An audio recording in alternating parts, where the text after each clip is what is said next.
Hello friends, welcome back to the money video and my YouTube channel. Today friends we are going to talk about guys Windows 10 PC guys how to download wallpaper. Free wallpaper guys you want to download for your PC. So how to download today we will talk about in this video. So first of all we will on Google means Chrome guys and we will search here guys free download. When free images we will search here free images guys you can check. So guys you can take any site free images guys you can download free wallpaper. So example guys I will select this download free stock photos.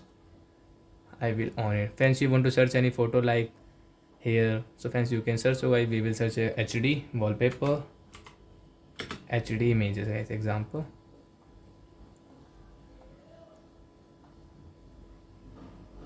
So friends you can check guys free this HD wallpaper for PC guys you can download from here.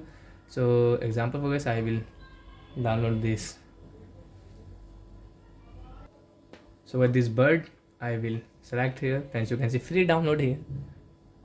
So why we will download, we can download from here guys.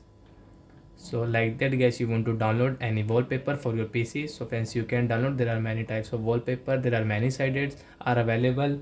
Then guys we can download from here guys, like you like that one. So guys you can download from here. Sorry guys this wallpaper is not available, but guys where is free wallpaper guys you can download it. So guys now we will change this wallpaper also, download wallpaper, right click browser downloads and friends you can check a wallpaper here. So we will click here. Friends you can see this wallpaper will set on my desktop. So I hope friends you understood how to download free wallpaper for PC and how to set. Bye guys, thanks for watching the video.